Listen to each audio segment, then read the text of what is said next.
Welcome to the American Scouser podcast, our live recording on this Monday, September 20th. I am your host, as always, Timucin from in Chicago here. And with me today, we have the usual crew, as always. Gally is with us. Gally, what's happening, man? How we doing, guys? Doing good, hanging in there. And with me, with his Don't Hassle Me, I'm Local shirt, is Paul Bickler joining us. Paul, what's happening? I am well. I'm just hating the fact that these things are video now because we're all clean shaven, and I'm just realizing how fat my face looks. But other than that, I'm fine. Well, nobody's clean shaven, but we already gave a warning when we started doing these in video that people should be careful what they're like bargaining for. But so let's get this started because we did the post match together, which we do after every game, usually different squads, but it happened to be all three of us. So we talked a lot about the game, but I still have, now that it's been a couple of days, we have like some more stats and stuff like that. So I kind of wanted to go over the game a little bit, and then we'll look ahead to the Norwich game as well as like Brentford. But as always, let's start with the trivia. Speaking of not hassling you, I will be hassling you with today's trivia, Paul. So today's trivia, we were actually given some misinformation, which kind of like made me doubt it, and I didn't share it during the live broadcast last week, where Mo Salah's yellow cards were from taking the shirt off. It turns out to be 3 of them out of the 6 he's got in total. 5 of them in the Premier League are for taking his shirt off. But a guy who gets a lot of yellow cards on our team is who? Who comes to mind when I say yellow cards? This has got to be a James Milner question. Hell yeah. Good job. Yes. So, but that wasn't the trivia. You get only Damn it. I thought I got one finally. So, James Milner, how many yellow cards has he gotten in the Premier League? Dude. We start with you as always, Bickler. What you got? Well, that's like 18 years at this point in the Premier League. And oh my God, dude. Hold on. Let me do some quick maths, which is also not my strong suit. Yeah, I was going to say, this podcast is only about an hour, so. Yeah, let's just take 20 of it with me doing math. I'm going to go. God, dude, I hate this. I'm going to go, like, I hope Matt's just Googled that. Timucin with the phone a friend. I'm going to go 100 and I think 114 is low, actually. I'm going to go 160, which seems crazy, even when I said it out loud, but that's fine. See, I want to give full credit to our friend Mateusz over here, where he did not actually Google it. That was his guess, or his Google is broken. Gally, what do you have? I'm going to say 140. Man, you guys are really like shooting this. According to the Premier League website, he has 69 yellow cards. What? I feel like I've seen all of them. Is that possible? Yep, it says 566 appearances. He has 55 goals, and he has 69 yellow cards. And how many red cards would you say? 6. Bickler, what do you have? Get some partial credit from this? 4. Oh, that was closer. 3 red cards in that period. This is just Premier League, of course. I just feel like anytime he's in, he gets a yellow card. I expected the number to be a lot higher, too. Hence, it's the trivia today because I knew you guys would not get it. So, let's start talking with him because we were talking about the game on the weekends. Trent, I guess, the more we find out now, especially after today's press conference, it's almost like the morning of, they realize that, Trent is not going to play, and Milner finds out like 3-4 hours before the game that he's going to be starting as a right back. And, they were talking about, Pep was talking about, going for experience there, making sure it was covered with experience, and they got a lot more than they even asked for. And you look at his numbers from the Crystal Palace game. I mean, I know he had a good game, but then I see these, I was like, holy cow, I didn't realize it was this good. So, Bickler, how valuable is this guy? Because I know before the season, everybody was like, and I think we even might have talked that he's not his old self. I think you're the one actually who said it, like he has kind of like lost a step. Were you shocked to see these numbers? Yeah, I was. I mean, I knew he had a good game, but like, it's crazy because to me, like he seemed like he was more in a recessed role. Like he wasn't going forward as much as Trent does. And then I see this and I'm like, it's just wild. I think, like, for me, like when I think about James Milner, I just think about, like, in terms of value, like we look at free transfers, right? I mean, you can look at what PSG did this summer and argue that, like, you know, they had some of the best free transfers of all time. But for me, when you look at value for, like, what you're paying for wages and what the player actually brings to his side, it's hard to argue that there's a more valuable free transfer than James Milner. When you think about just the sheer utility of him and the fact that he can play, you know, as, you know, an actual top-notch player in 5 or 6 places on the pitch. But yeah, no, this was shocking to me when I saw this graphic. How about you, Gally? I mean, I know we've talked about him in the past in terms of, like, reliability, as well as, you know, what he does off the field. I think is kind of like, as a co-captain, like a vice captain, kind of gets overlooked what these guys do, kind of like behind the scenes, especially with all the young guys we have, and, you know, like in the locker room and stuff like that. I mean, we talk a lot about everybody wants all these signings, and I know, like, when I was watching Klopp interview, he's kind of like talking about how important it is to be a squad and a team. And obviously, like, these guys who are the captains play a big part in that. Yeah, Milner's leadership is as big of a contribution as what he does on the pitch, which is also real important, as we saw, you know, on the weekend. I wasn't as surprised when he was in the lineup once I heard that Trent couldn't play, especially knowing that there was going to be Tsimikas in the lineup as well as Konate making his debut. I could see why Klopp would want that experience. I know we were talking, you know, a little bit worried about Zaha going down the channel with him, but then you could almost see how he was, you know, really mining him the entire game and shepherding him off. Fabinho was dropping over and covering a little bit extra on that side, so that helped. The biggest thing for me about James Milner is that the engine never stops. And when you need him in a big spot, he's there for the club, whether it was bailing us out the entire season when Moreno couldn't, you know, we didn't want to see Moreno on the pitch, and he just played left back. And by the end of the season, there were people writing, you know, should James Milner have been a left back his whole career because of how well he played that 1 year as in the Premier League, even in his 30s. When he came over from City, I thought to myself, this is a serviceable guy to get on a free. I had no idea what the actual impact he would have on this team. And I think it goes to show the way that every one of his teammates treats him the entire time that he's on the pitch, just how much they love him and just how important he is. Yeah, I think he's been – I like the fact that it reminds me of, you know, as an older guy playing with younger guys right now, you kind of got to know your limitations and what you got to do to be able to compensate, especially when he was going against Zaha. That was a concern for me, like I say, you know, before the game. We were talking about this in the post-match.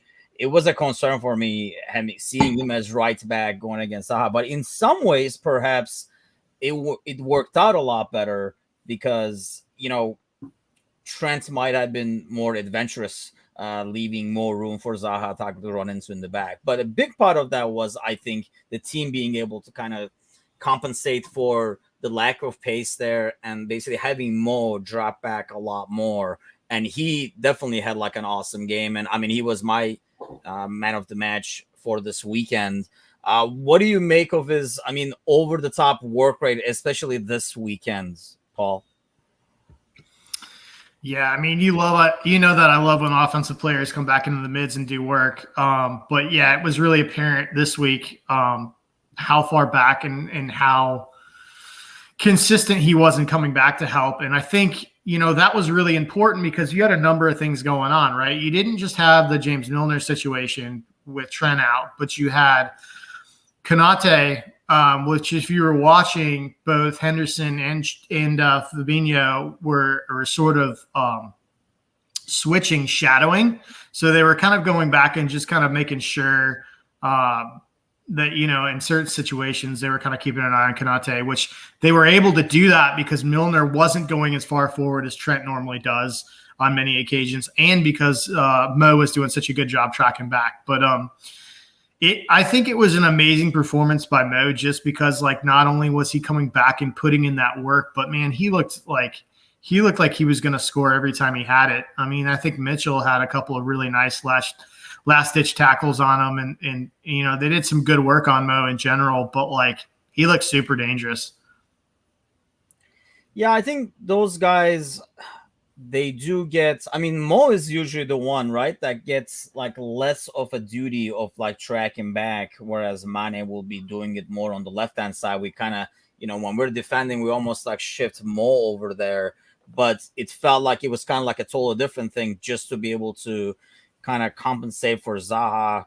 And what he would bring, which the dude is very dangerous when he gets the ball, and we played him well defensively, I think, by crowding him. What do you make of him as a player, of Wilfred Zaha, their Galley? I mean, is he ever going to? I feel like Crystal Palace almost like overvalues him because he's so valuable to that team, perhaps. But I think his price tag is too high. I just don't know if any of the big teams is going to fork out that money for what he really brings on the field, because he's only, effective, it feels like, with the ball on his foot, and he kind of like keeps it too long, and he's not really. But I mean, at the same time, I don't know, that's because he's playing with players that are not at the same level as he would if it was playing for, City or Liverpool or United or whatever.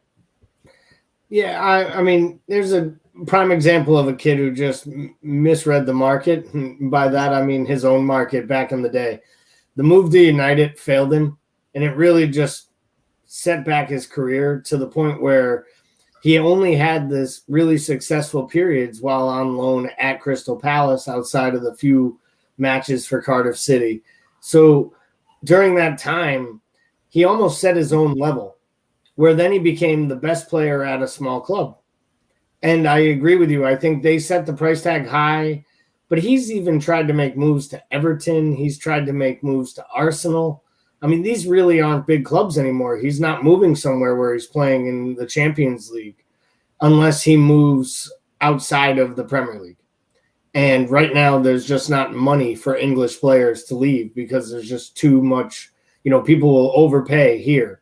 So you know what I see happening eventually? He'll get closer and closer to the end of this contract. He makes a pretty hefty wage right now for being at Crystal Palace. And he'll end up at a West Ham or a Leicester City, and he'll maybe live in a better area of the country or have a better time, a little bigger club, but it won't be anything like the moves he thought he was going to make, years ago when he, threatened to go on strike if he didn't get to Champions League football. Why doesn't Crystal Palace cash in on him? Because it feels like, I mean, especially with I know like they set the price tag too high, but it feels like they could compensate and, actually build that team a bit better and not be so reliant on him to be, like kind of like keeping him around and making him feel he's not happy, obviously, because he wants to be. But I think at the same time, kind of like you're saying, nobody really feels he's as valuable as his price tag is. But I thought, we did a great job against them in terms of like defending him. That's like the only way to defend that guy is basically just crowding him up and having one guy behind the other one and just not be able to do anything. And they're so reliant on him. It's a good way to shut that team down. So obviously a great game, great final score. Do we play our best football? No, but you can't argue with the result and the clean sheet and everything. The only downside of it, of course, was the injury to Thiago. And so we find out now that we didn't expect him to play against Norwich anyway, but he's not going to feature against Brentford as well. I almost get the sense that because of how we do things and how many times he has to practice, I have a fear that he will not be ready until after the international break. How concerning is that for you, Paul? It's not ideal, but I'm not super concerned. The reason for that is because, like, for me, I want to know what we have, and I want to, to me, there's got to be some sort of resolution, some sort of tipping point with Naby Keita, right? And I think that this is his opportunity. I think it's more minutes for a Curtis Jones who's finally coming fit. So I don't love it from the standpoint that he's obviously a world-class player, and I think he's sort of a unique player for us. We don't have a player that does what he does on the ball. But I view it more as an opportunity for players that I'm hopeful for who are going to be a big part of this team going forward. So Obviously not ideal, but I'm not super concerned. Do you agree that we probably won't see him till after the international break when Pep says, he's definitely out, against Norwich and Brentford? I've never seen Thiago come back from an injury earlier than the time frame given. So, yeah. And I'll be honest, like the way he left, because it was kind of like off the ball and everything like that, I was personally more worried that it would be even longer. I should say I was almost semi-relieved to find out it's not as bad. But how about you, Gally? I mean, kind of like what Bickler says, it is a huge opportunity for Keita, but is that going to be a costly loss for us? Especially, I guess, like City game is probably the most important out of all the games that we're going to play before international break. Yeah, I mean, would I like to see Thiago be part of the lineup against City? I would, even if he could just play a role from the bench. I don't think they'll rush him back. We know this club; they don't play a single player over, for a single match over a long-standing injury opportunity. So I think the physios will do their job there.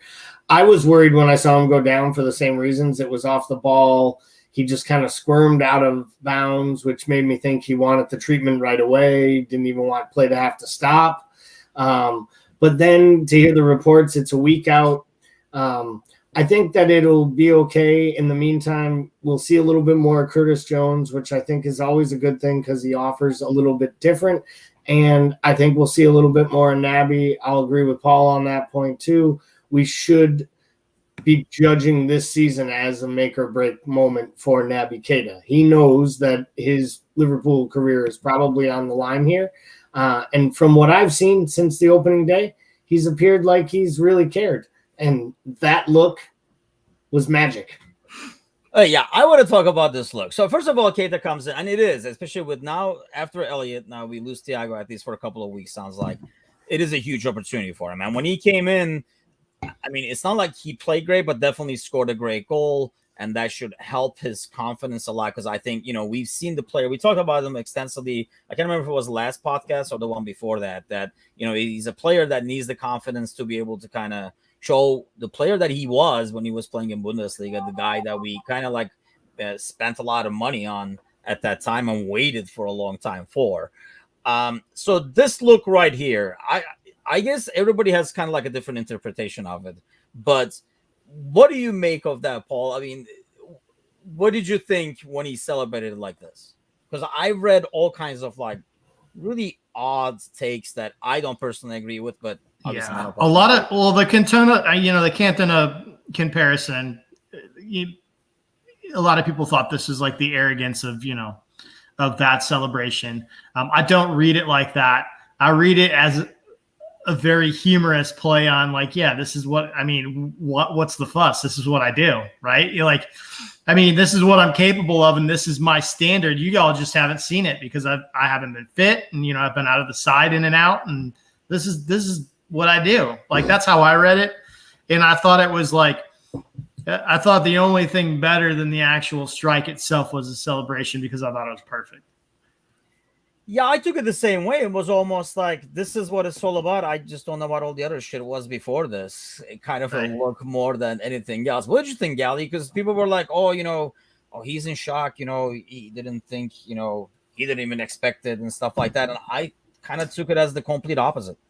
Yeah, I thought he felt like, what's the fuss, people? Like, this is who I am. I am this classy.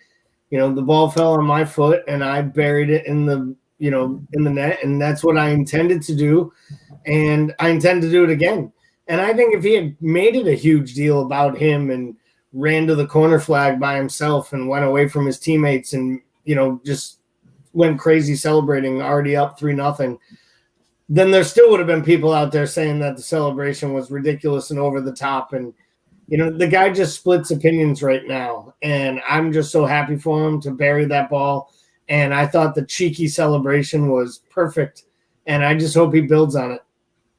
So we're going to talk about this week's game. So I'm going to, just because we're talking about Keita, I'm going to jump really ahead over here just to pick your guys' brain. So let's say Thiago is not ready 2 weeks from now when we play against City at home.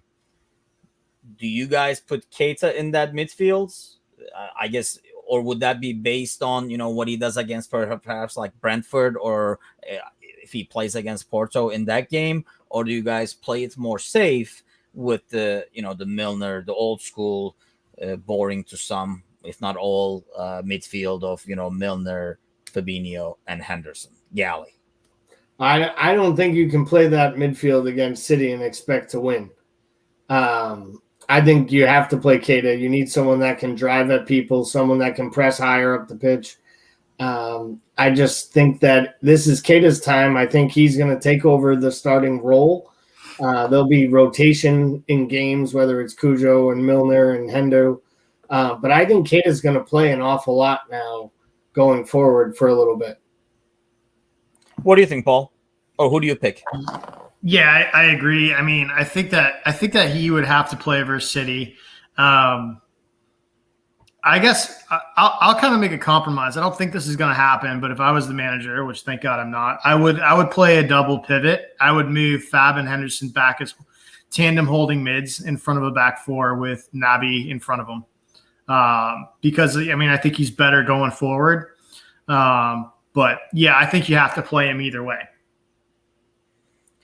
Okay, so let's start with tomorrow's game against Norwich. I guess we can kind of like speculate the lineups. We obviously expect some of the youngsters to play and all the most the squad players to play and get everybody else rested.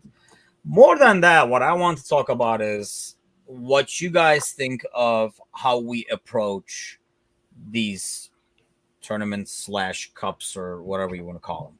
So, Paul, do you even care about the League Cup? Would you rather have us go at these with a more of a mixed one as opposed to a total bench / backups kind of deal? Because I know some people were really want to go at these because any trophy is a trophy and stuff. Do you view it like that, or do you just it's like a side entertainment for you? I don't care for them. I don't I think there's a reason they're not prioritized anymore by anyone besides City, who's got the only squad deep enough to prioritize it. That's why they've won 8 Carling Cups in the last 9 years or whatever it's called now. Carabao. I don't even know what it's called anymore. But I know that the real old schoolers love the English Cups and really want teams to go out and win that, the FA Cup, and I get it. I just think that modern football has actually diminished the importance of the cups by crowding the fixtures so much. I think it's made it to the point where it's not feasible for teams to have squads big enough to prioritize them if you're in Champions League or European football, for the most part. And I think, people will make arguments that that's that you get more money for being in those competitions, therefore you should build out squads. But this goes back to the entire reason the Super League actually had legs. The fixture crowding has become so intense that it's not offset by the financial payouts anymore. And so for me, I love it as an opportunity to get the kids some minutes and get them out there and see what we got. My view on that is the more that you progress through the rounds, I think the more that squad should be mixed with seniority to the point where that once you hit the quarters, I'd like to see us start fielding first teamers. But yeah, so I guess the short answer is I don't have a problem with us not prioritizing it. See, the part about that is I feel aside from the year where we had to just play literally nothing but kids, overall, when we play a much more diminished squad, we're kind of hurting our chances to be able to kind of advance and keep getting more playing time for some of these squad players, Ox, and all these people that we say, or at least we hope that they need more game time, they need more minutes to be able to find their form and stuff like that. If they get more minutes, they're going to get better and stuff like that. I feel like by being eliminated early, by fielding a weakened team, we kind of hurt that and not be able to get more minutes to these guys. So to me, I personally don't care about the trophy half the time. For example, right now, I don't know what it's called this year or whatever, but it's to me more, it's about getting those guys, the Divox, the Oxes, the Takis of the world ready game ready to just jump in and be able to play and produce right away, and then we don't say, oh, he's going to be okay, he just needs more minutes. Where do you stand on that, Gallon? Yeah, so I don't prioritize him more than anything but an opportunity to play squad players in a team that doesn't utilize its squad very much. So I like to have the extra matches. I also think it's good because a lot of times it gives opportunity to blood in the young lads, the under 23s, or now the under 18s that are up training with the big boys now. And I do like seeing it, and I like seeing the teams. The competition is a joke, and the reason it's a joke is you hear about the big clubs bowing out of it, like Paul mentioned, because they're in Europe, and that makes sense. There are clubs that don't have enough squad. I expect West Ham to literally play youth against United this week because they can't compete in the Europa League and the Premier League and the League Cup, and keep guys fit and firing. So they'll probably send out kids and sacrifice their team. The problem nowadays are lower level clubs that these competitions were built for, League One, even the Nationals League. They're putting out weakened sides. They're putting out their young kids because they don't want to be in it, because it makes more sense to try to get promotion from League One to the Championship than it does to try to make a long-standing run in the Cup or have a big upset against Liverpool or against one of these big sides playing one of their weakened sides. So if the Cinderellas don't care, then how can there be any charm to the competition? And I think that's the issue. I mean, for some of these smaller clubs, being matched up with, Liverpool or United or whatever, having a home game against them and getting all that money coming in is probably like the entire year and stuff like that in terms of like the bottom line. But like you're saying, yeah, if there's no incentive for them to keep moving on, I know how far that gets you. So where do you see the future of these Paul? Like, is this going to keep going where it gets less and less important, where they eventually just take out the Premier League teams? Because I feel like if they take the top tier off and just try to do the League Cup with the rest, that kind of defeats the purpose, because then they don't get the gate money and stuff like that they're hoping to get. Yeah, I don't think they'll ever pull the Premier League out of it. I could see something like them eliminating maybe like the European place teams, or I could see a situation where it just dies altogether. But I think that's going to take some time. I mean, England is notoriously slow to change, and they're very rooted in tradition. So I think that's going to take some time. But yeah, it's a dinosaur at this point. And that's why I feel like FA Cup for, the older generation, or like the more like traditionalist, I guess, the FA Cup means a ton more than like the League Cup. So I can see the FA Cup kind of sticking around, but it feels like to me this will be the first one to go, or maybe perhaps like Paul is saying, take the teams that are, away on European duty, so their schedule gets a bit lighter. But I don't know if that's like an adjustment they would make, or just get rid of the trophy altogether. What do you think, Gally? Tell us the future. I can't see him getting rid of the trophy. I can see him radically changing it, like removing the teams from Europe. I don't think they'll ever remove all the teams from the Premier League, because there are still a lot of Premier League teams that will fight for that trophy if they get to the quarterfinals. I mean, we've seen Wigan go on and win it. We've seen Aston Villa have their run to the finals. Watford had a run to the finals. These were big moments for those clubs, just to have their fans have a day at Wembley. So I think there are still clubs that will put time and attention towards it, but I think you have to take the big clubs out of it. And probably the teams in Europe is a good place to start. And then give the trophy some type of reason for winning.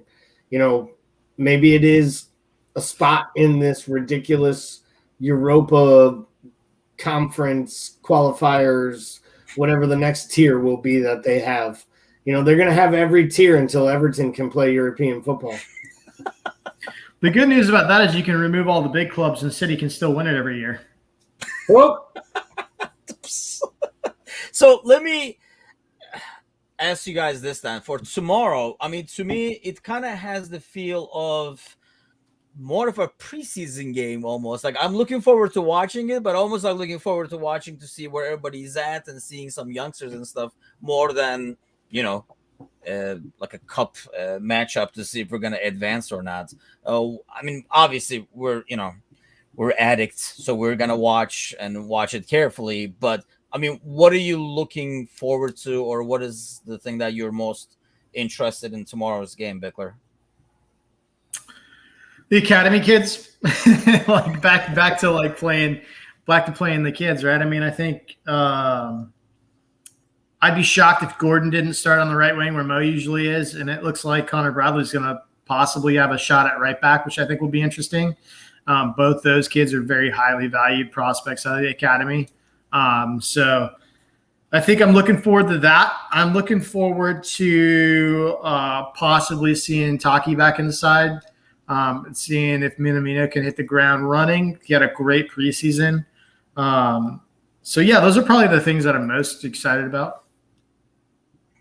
How about you, Gally? What do you guys expect out of Norwich, by the way, like in terms of the approach? Because in some ways, do they want – I mean, the way they have started the season, do they really want a deep run into this, or do they want to just focus on, basically stay in the Premier League? Because when it goes back to the money thing – it's a lot more worth to stay in the Premier League than win this cup. Yeah, I mean, would they, if you gave them an option of bowing out tomorrow and having guaranteed survival, they would bow out tomorrow. But, whatever 11 players they put out there tomorrow, they're going to want to play, and they're going to want to play well, and they're going to try to score goals.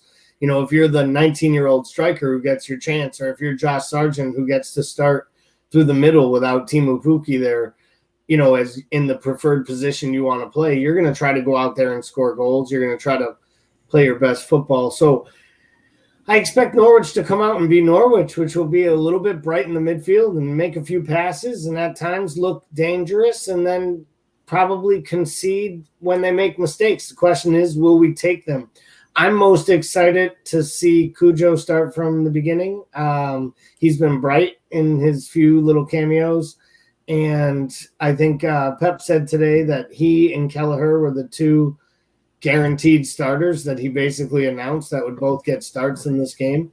So it'll be nice to see the young kid in goal, and it'll be nice to see Cujo in midfield. And I hope he can get out there and really put in a shift and show Jurgen that he has other options, both when he needs to rotate the midfield or he needs a backup in the front three.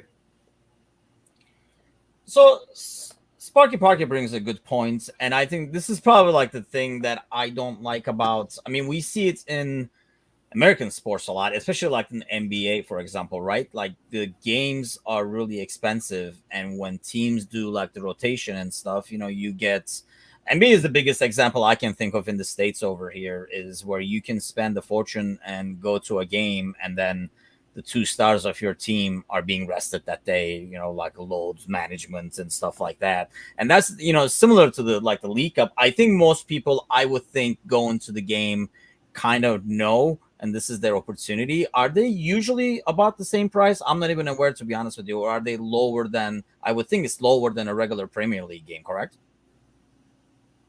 I believe it is, but honestly, again, they can't play every game.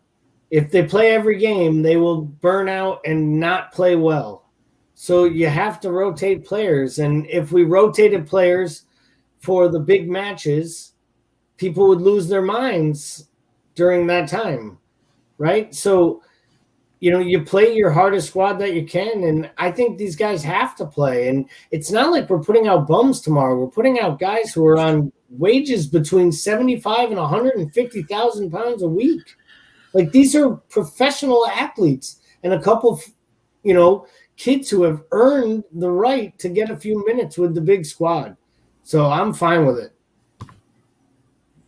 Yeah, I think it just depends on how, I think there's a couple ways to look at this. I think we can all agree that regardless of how we feel about winning everything, you got to prioritize things at this point. I mean, there's too many competitions, there's too many fixtures.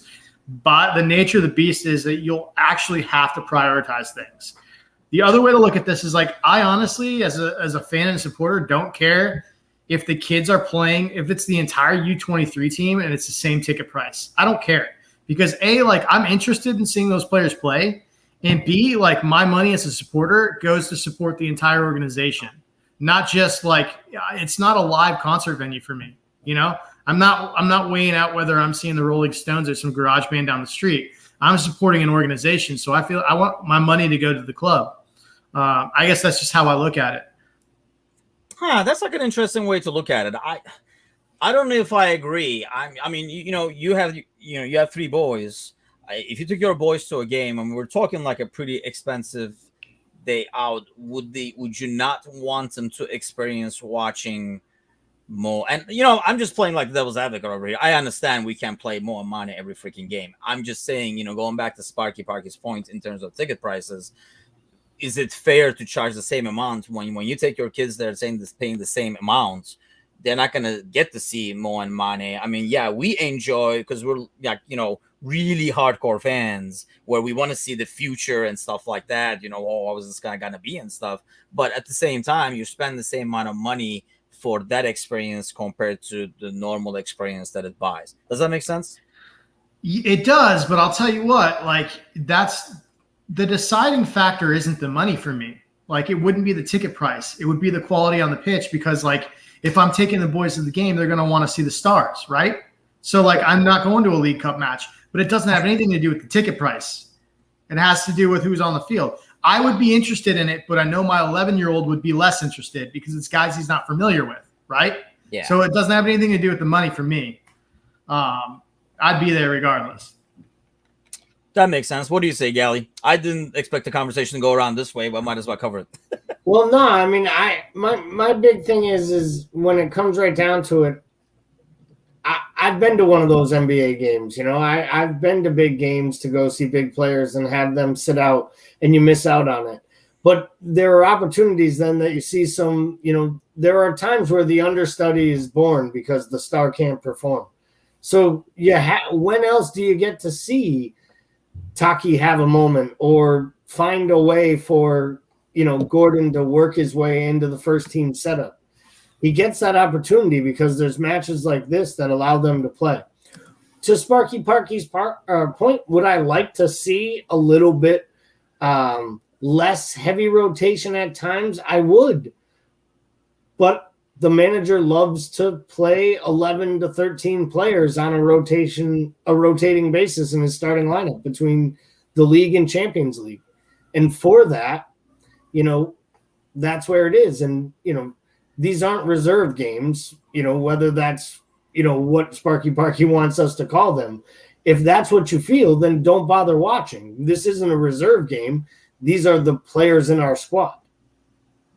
Yeah, I think it's kind of like I say, it's like an odd issue. I understand what, you guys are saying as well. I see the other side as well in terms of the price. I mean, I would be very interested to watch it. And would I pay to go watch it? Yes. But like I say, but going back to what you're saying, Bickler, I wouldn't take my girls to go watch it because they would not be as interested in it as opposed to think of it this way.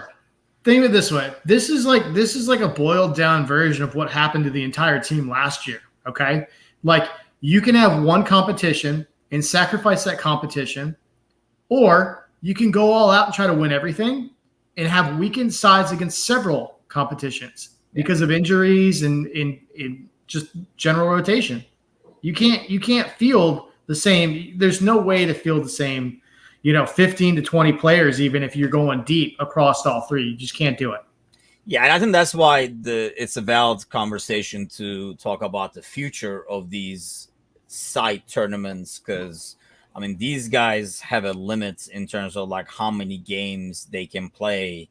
And I know they want the gate money and all that kind of stuff, but geez, man, I mean that is a lot of games for the intensity that some of these games are, especially in the Champions League and the Premier League. I mean, this is the toughest league in terms of in terms of physicality. So to expect these guys to pull that off every 3 days is pretty obnoxious and not human in many ways. So let's hope they kind of figure this out down the road. But definitely should be an interesting game to watch. I'm not going to talk too much about the lineups and stuff like that because God knows. I think whatever we see, we're going to be surprised with in a few ways. But more importantly, the main competition that we're going after. Actually, let's cover that real quick since we're doing competition comparison over here. If you want to win one this year, Bickler, Champions League or Premier League? I'll always pick Premier League. I'm on the same boat there. How about you, Gally? Yeah, I would be the Premier League as well. I want title 20. I want to prove it over the 38-game haul, and I really just want to just come back from last season's letdowns with the injuries and not being able to properly defend it. And I want this club to be able to celebrate with the fans at the end of the season the way they should be able to on the pitch. I think so. I mean, I'm shocked to hear some fans do say Champions League. I mean, I guess it has this better, I mean, it has different bragging rights and more global bragging rights, maybe.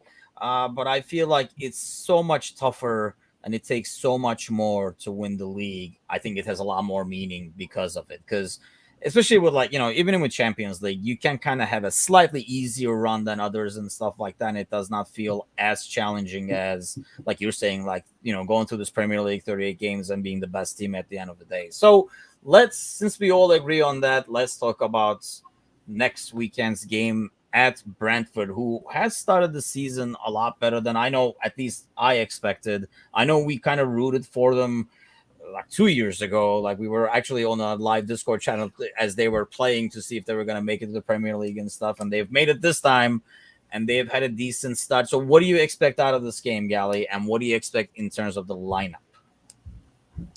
I expect it to be our traditional back five with Matip, Van Dijk, Trent and Robo with Allison and net. I would hope that the midfield I would expect would be, if it's healthy, Hendo, Fabinho, and Keita.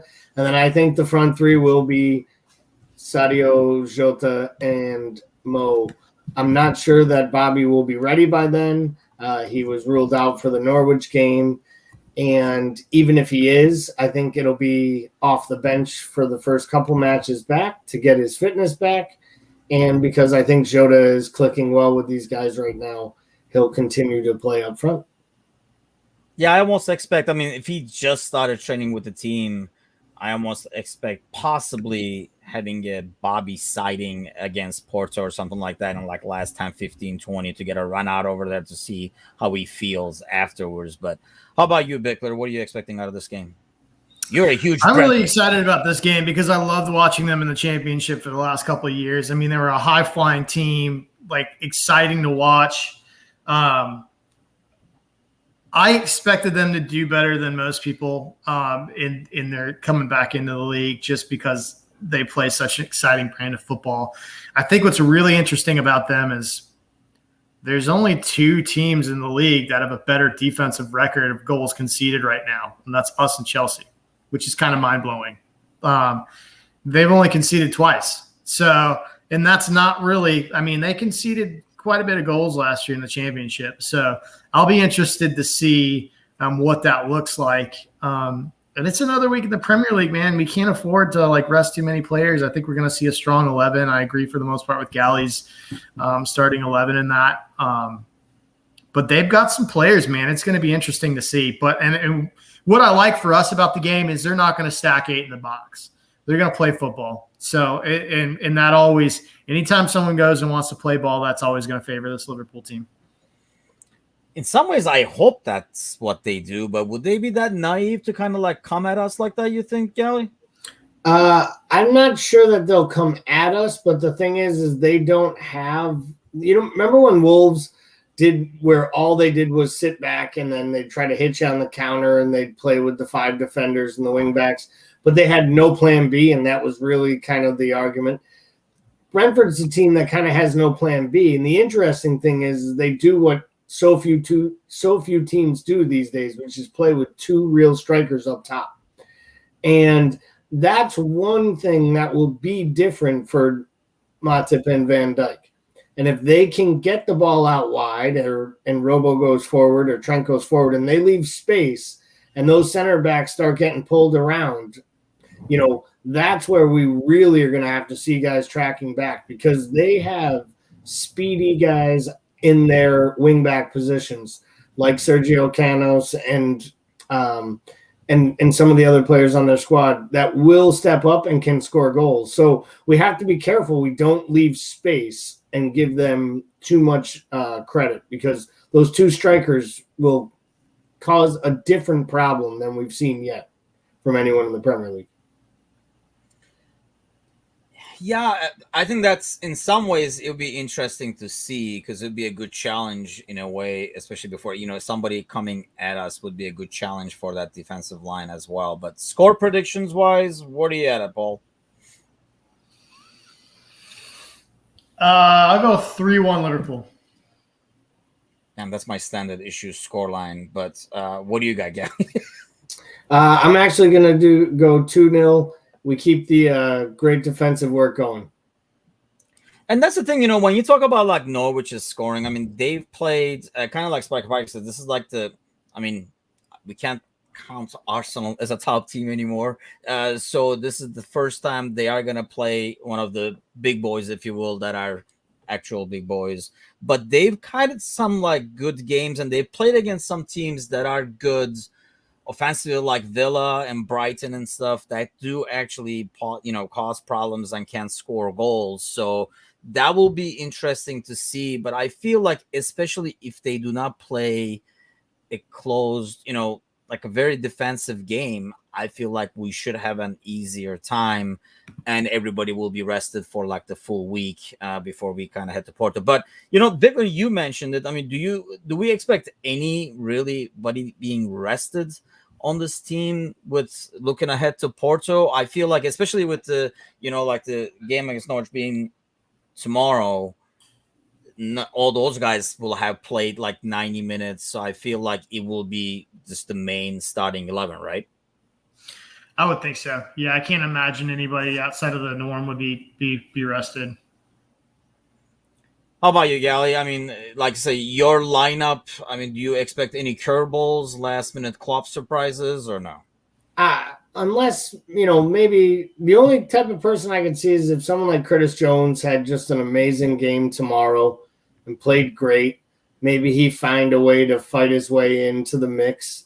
I could see, in the Porto game, maybe a guy like Milner sliding in, or somebody like, just a little bit of a veteran presence. But there'll be subtle rotations between these games. But I think as long as Liverpool has 5-6 days in between with 3-4 training sessions, Klopp's just going to pick the most fit guys of his senior 11. We know how he is. He plays his most trusted soldiers whenever he can.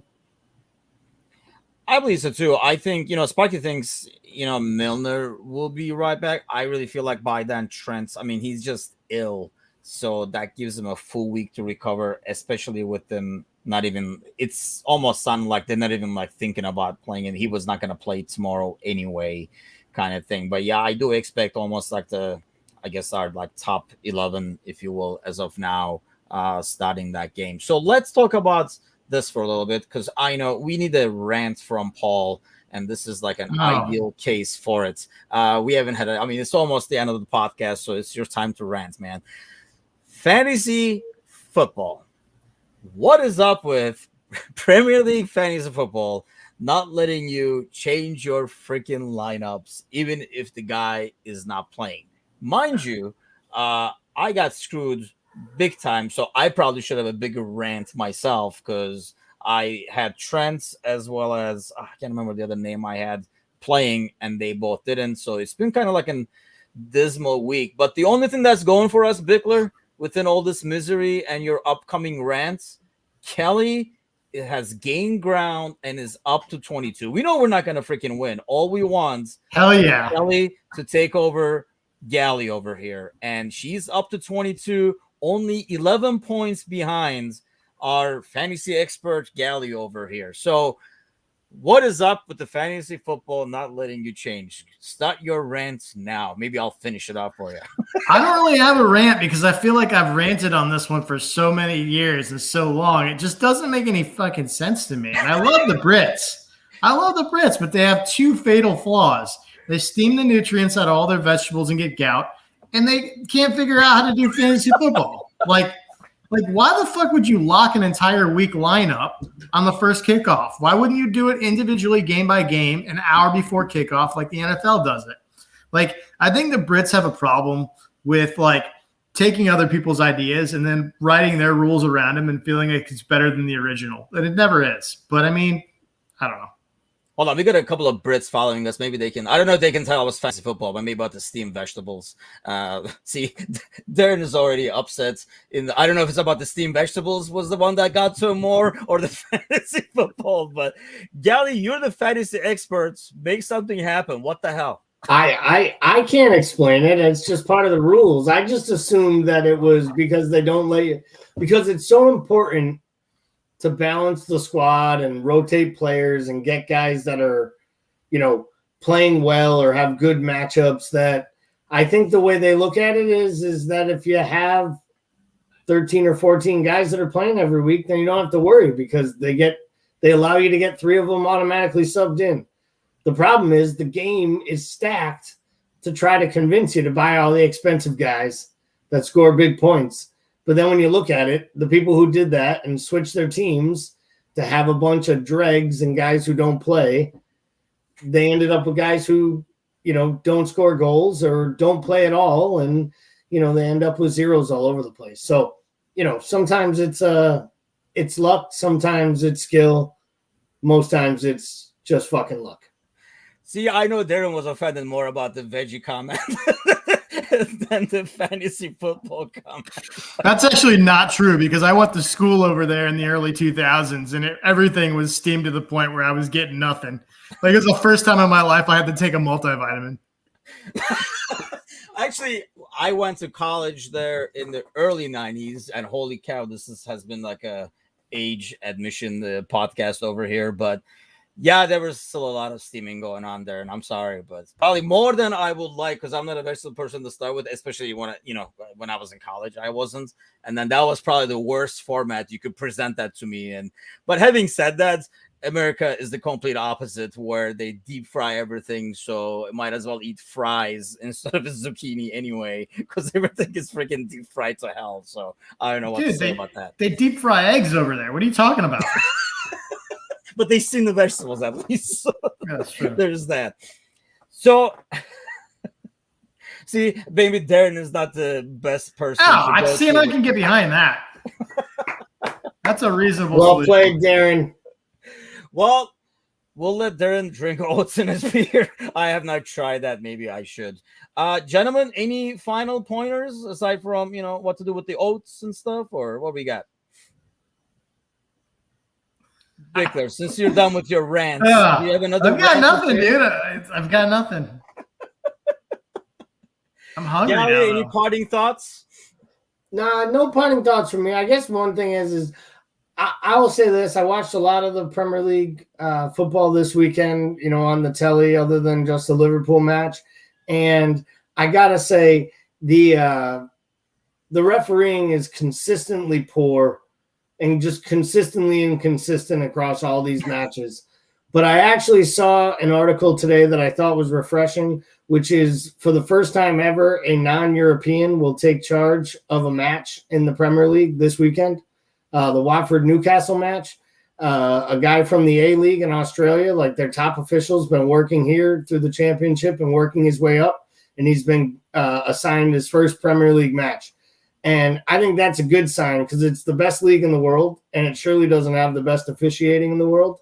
And if there's talented people from the United States or Canada or South America or anywhere that can come to the Premier League and give us better officiating, then that would be great. Because if I were a Leicester City supporter today, I don't know what I'd be doing or what I'd be saying after those VAR decisions and the way that match went and the handball award and everything that's happening around the league and the inconsistencies of it all.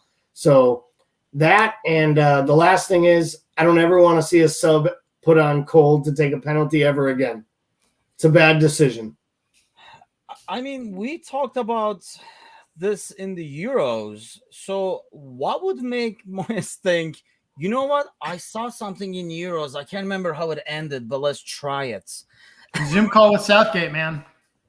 It was just mind boggling. And because when I have weird and oddball superstitions like this when I feel like sometimes when United is losing, I'll be like, oh, great, they're losing. I'll freaking turn it on and they'll score. So when I see them going bad, I don't freaking touch the crap. I don't even turn it on. So I was watching Leicester City getting butchered by the refereeing on the other side.